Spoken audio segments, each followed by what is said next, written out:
नाज़रीन, अवामी न्यूज़ में ख़बरनि जो सिलसिलो जारी है। मुख़्तसिर तव्हांखे भिटशाम में ख़बर ॾींदा हलूं त भिटशाम में मुसलसल लॉकडाउन में मुतासिर जी दर दर ते इंसानी दोस्त पारां राशन तक़सीम करण जो सिलसिलो जारी है। 1250 खां वधीक बैग तक़सीम कया विया आहिनि। सरहदी वारनि खे अपील कई आहे त पंहिंजो हिसो मिलाए जीअं अञा वधीक मुतासिरनि खे राशन मिली सघे। हाँ, हेसिताणी असां तक़रीबन 1250 राशन बैग्स जेके भिटशा जो तमामु मोस्ट डिज़र्विंग जेके फैमिलीज़ आहिनि जेके जिन खे तमामु राशन जी ज़रूरत हुई, तक़रीबन 1250 बैग्स असां विराए चुका आहियूं। ऐं वधीक असां इहो चवंदासीं त काफ़ी भिटशा खां ॿाहिरि जेके डिस्ट्रिक्ट जा माण्हू या इवन कराची जो जेको JDC फाउंडेशन आहे उन्हनि जे तरफ़ां बि असांखे सपोर्ट मिली आहे। ऐं असां हर उन माण्हू जा थोराइता आहियूं, थैंकफुल आहियूं जिन असांखे मंज़र आम ते अची या पसे पर्दा रही असांखे सपोर्ट कयो आहे। आज़म ॾींदव त उहो असां ग़रीब मुस्तहिक ताईं राशन जी सूरत में तव्हांजो न्याज़ पहुचाईंदा आहियूं।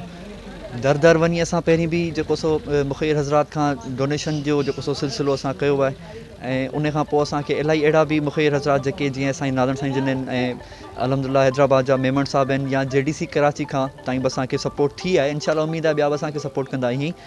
त तव्हांजी सपोर्ट सां, तव्हांजे चैरिटी सां, सदक़ात ज़कात सां हिननि ग़रीबनि ताईं राशन पहुचंदो। महिरबानी करे पंहिंजो ज़कात ॾींदा ऐं पंहिंजो नज़रानो लती सरकार जी ख़िदमत में पेश कंदा ताकी शहर जा जेके ग़रीब मिसकीन बुखिया माण्हू आहिनि उहे खाई ऐं तव्हांखे दुआऊं कंदा। मिट मलीर जा सभई परखियासूं, सोखी भाए सभु को, ओखी तूं ही तूं, मौला मथा मूं बुढ़ो लाहिम बाझ जो। ऐं इंसान दोस्त मुहिम जे प्लेटफॉर्म तां सभिनी जेके सरहंदी वारा आहिनि उन्हनि खे इहो ॿुधाईंदो हलां त हिन वक़्त ताईं असांजी टीम तक़रीबन 1250 घरनि ताईं राशन पहुचायो आहे। अञा 2000 खां मथे नाला रहनि था जेके ख़ानदान आहिनि उहे अञा मुतासिर आहिनि, उन्हनि ताईं असां तॾहिं पहुचाईंदासीं जॾहिं असां सां मुख़ैर हज़रात ताउन कंदा।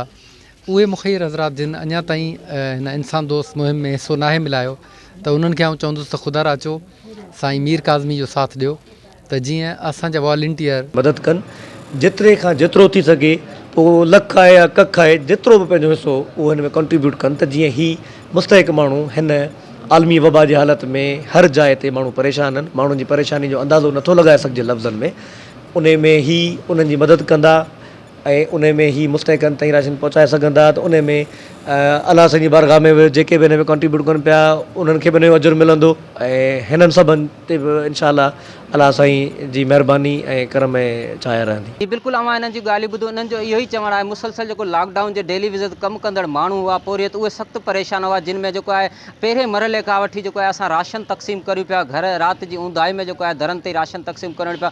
भिटाई पीरनि मां जेको आहे पीरा भिटशा सैद नाज़र अली शाह जे तरफ़ां बि मुकमल हिननि सां तावन करण जो जेको आहे भरपूर हिसो मिलायो आहे साईं जिन। ऐं ॿियो मुकमल जेको आहे लॉकडाउन जे करे माण्हू परेशान हुआ, उन्हनि जे घरनि ते जेको आहे 1200 1250 खां जेको आहे वधीक बैग हिननि तक़सीम कया आहिनि। हिन जो चवणु आहे त मुकमल जेको सही लॉकडाउन जो सिलसिलो हलंदड़ हूंदो उन वक़्त ताईं जेको आहे असां पंहिंजी मदद जे पाण जेको आहे माण्हुनि जे घरनि ते राशन तक़सीम करण जो सिलसिलो जारी रखंदासीं।